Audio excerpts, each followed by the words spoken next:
What's going on, Salt Strong Nation? We're here at ICAST 2021. Have something really cool to show you guys in partnership with the Ike Jime Federation. I'm here with Andrew Choi. We're going to be talking about the Ike Jime Circuit Breaker. This is an awesome tool that's going to help you guys preserve your catch, prevent degradation of the meat, and really give the most respect to the fish that you're harvesting. And we're going to have a full demonstration of how this works. We're going to learn a little bit more about this really awesome process. And here with me is Andrew. You want to go ahead and take it away on this really cool kit that you guys have put together? Sure. For many years we've been working with the commercial fishing community to develop a set of tools that are application specific and that are rugged and that will actually allow our commercial industry to create a biochemically superior type of fish. And I say biochemically superior because there's a misconception that fresh is actually the best fish. And fresh, I would argue, doesn't tell the whole story. Fresh just means the fish hasn't been frozen. But biochemical superiority is something that needs to occur at the time of death. It requires what we call a considered kill. You need to kill the fish, and we use a brain spike to do that.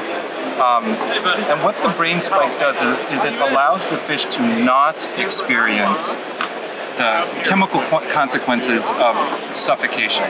So most of us will take a fish, we'll throw it in a bucket, and we'll just walk away.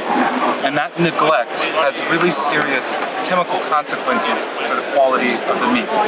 So by putting a brain spike into the brain cavity of the fish, you're effectively shutting the brain down. But what doesn't happen is you haven't entirely shut down all of the muscle tissue, because you do still have residual electrochemical impulses that exist in the spinal cord. And that's the part that tends to be the least understood. So if you cut a chicken's head off, the chicken will still run. Yeah. And that's because there's still electrochemical signaling going on in the spinal cord, and it's sending instructions to the feet. The same thing happens with fish. Even though they may be brain dead, they can still flutter, they can still buck, and they can still thrash. So what the first step is to actually take the fish and stop the release of lactic acid, of adrenaline, cortisol, and slow this fish down. So you need to render it brain dead first. Insert the spike directly into the brain cavity, and this does take some force. You need to get through the brain cavity. Get it into the brain, and you'll notice that the brain is actually connected to this blue line. This blue line is the spinal cord. That's different than the spine bone itself. So what we don't do is we're not dealing with the bone, we're dealing with the spinal cord.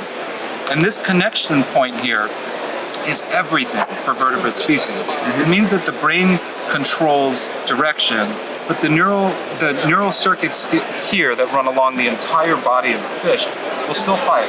So that also needs to be stopped, and that's a level of paralysis.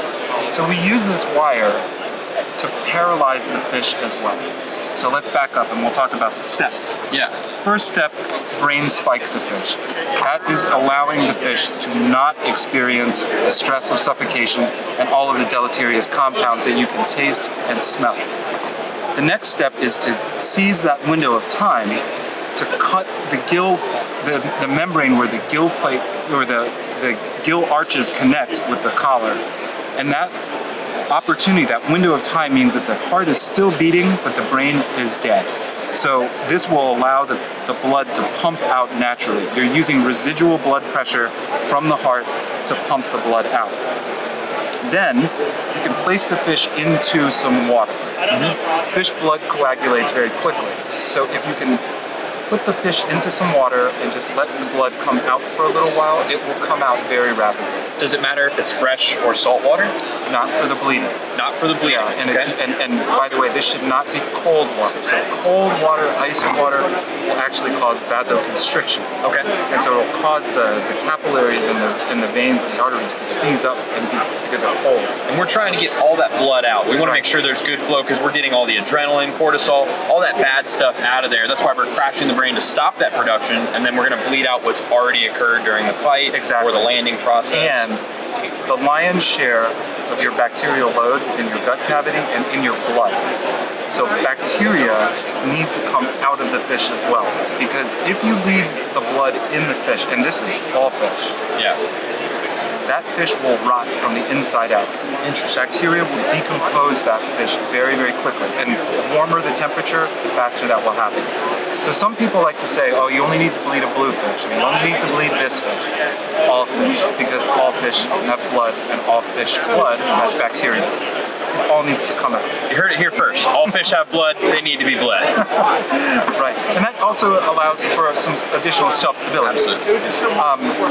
So after the fish has had a moment to bleed, great. Now it's time to insert the what we call a circuit breaker. What we're doing is we're literally breaking the neural circuits, and we're disconnecting the fish's muscle tissue from the central nervous system. And what that means is you're hacking the central nervous system, and the muscles now don't know they're dead. They don't know the fish is dead. And you're suspending the muscle tissue in this state of perfection. It's basically still alive. And that delays the onset of rigor mortis. And a lot of folks don't understand rigor mortis because it's a very mysterious natural process. Rigor mortis causes the locking up, the seizing of the muscle tissue, and oftentimes into some very odd shapes. Yeah. When people force that shape out, you're shattering the muscular matrix. You're actually tearing the muscles at a cellular level. So you want to make sure that your fish, one, are straight. You also want to delay the onset of rigor, and you want to lessen the intensity of rigor. And we do that by inserting this wire to cut out all of the neural circuits that are existing here in the neural canal, and you're disconnecting the muscle tissue from the central nervous system. So this is going to slide when we go to, this is, I believe, step 3. We've crashed the brain, we've bled the gills. We're now on step 3. We're breaking the circuits. We're hacking this fish so that rigor mortis doesn't set in. How would somebody find this line? And you guys have this really cool sticker that I'm sure you're going to want to use here. How would someone, as they've gone and they've cut the tail up, as you recommend for most of the inshore species that we're going to be targeting, redfish, trout, flounder even, where are they going to be looking to find this neural cord that they need to now flush out of? That's a great question. So we recommend, especially for folks that are new to this process, to make a tail cut, and you want to cut through the spine. Okay. So this is the spine bone. And what that'll allow you to do is fold open the fish and expose the neural canal. So you're opening it like a book.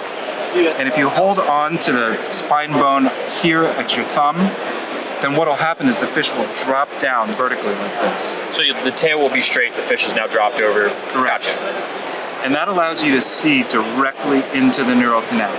And a cross-sectional image here, this white part is the spine bone. So that's this white right here. Right. Is that white bone is that? Exactly. The neural canal is on top. That's where the business happens. The blue line. Correct. So you want to place this wire right here and run down. You would go this way. You run down Through this the neural canal, and this is a bony canal. So once you've gotten in, then all you need to do is continue the path. And when you put this in, you're gonna hold it, and this fish is gonna shake. So you'll know you've hit that neural canal because it's gonna start seizing. Correct, but it's dead. You're effectively reanimating its nerves in order to destroy them. Well, you're flushing out, as you mentioned, these are You're destroying chemical signals. Yes, you're actually destroying the spinal cord, which is housing the electrochemical impulses that signal the muscles Still contract. shooting a little bit, but the fish is already The dead. fish is dead. So once it goes in, you will know. This fish will tremble as you go down the neural canal. It will shake, but then it will stop because you paralyze the fish. It will stop, and now you have a completely different product. This is a different product at this point. Place this fish into an ice slurry, which is a ratio of 1:1 ice to water, and submerge it entirely. A whole fish. The whole fish. And a slurry allows the fish to be comprehensively and evenly cooled. So don't just throw the fish on its side where it'll unevenly cool just on one side. You need to submerge the fish entirely. And we also recommend, and the commercial guys do this, they pack what's called soldier style. So that means it's head to toe, or heads his tail. Yeah. And you want to make sure that your fish are packed in a perfectly straight line so that they don't curl up and seize into a weird shape. They should be perfectly straight. And that's all 4 steps. That's it. And, that's it. And you know, the thing that's so interesting about Ike Jime is, and I tell this to everyone, anglers know how to do this, even though they've never done it before. And that's because anglers have this extra advantage. Anglers know how to handle a fish. Anglers know how to not handle a fish. Anglers aren't scared to touch the fish. And so this process is so easy to learn. And it's actually quite quick once you become proficient. But it is literally a world of difference. And this needs to be happening throughout the water column. That is how we exist with our water sustainably. We add value to fish whether they're large or they're small. Yes, big tuna that gets shipped to Japan, they should definitely receive Ike Jime treatment. But the same is true for a redfish. You want a biochemically superior redfish, not just fresh. Anglers have the control. You are there at the point of death to create a biochemically different product. And that is the secret of sushi culture. And that was interesting to me was you were showing me pictures of Spanish mackerel that a lot of people will consider to be a trash fish. And we're going to show you guys pictures of this in the video so you'll see it. You were showing me pictures of the fish that had the Ike Jime performed on it and fish that hadn't, and it was very clear what was the more quality meat. It's really fascinating to see how this process can affect the quality, and as you said, it becomes a biochemically superior fillet of fish. So why wouldn't you want to take care of the fish that you're harvesting, obviously, and it's a really awesome product that you guys have created here. I do want to go through one more thing. There's different gauges, as you know, we talked about this neural canal, different gauges of wire that you're going to use for different species. So I wanted you to kind of walk through some of the different ones you have and give some recommendations. Yeah, absolutely. So we've keyed our products to the American fishing experience, not the Japanese fishing experience, not the European experience, the American fishing experience. And what that means is we've got large pelagics that the neural canal is going to be larger, and so we've got wires that will accommodate those species, those offshore. This is the heavy offshore. This is about 48 inches long. Okay. But we've also got wires that are more appropriate for smaller inshore species. So this is an 18 gauge wire, and this is a 14 gauge wire. They're very different. So this yellow would be more suited for speckled trout, flounder. I believe each box actually does have, each box has the species that it works best for. So this gauge of wire will fit the neural canal of these species best, while a wire of this gauge would be much better for some of those larger pelagics. So it's really awesome the time and dedication you guys have put into to make this something that is easy for someone that's not familiar with the process to understand, learn how to pick the right gauge of wire. And I think a lot of anglers are really going to benefit from this, but it's also going to allow us to respect our catch as a whole a lot better. So I want to thank you so much for coming here and giving us this tutorial. It's going to be really awesome to see our members getting to probably try this for the first time. I'm sure you've helped a lot of people put a better dinner on their plate and respect their fish much more as well. I hope so, and that's our goal.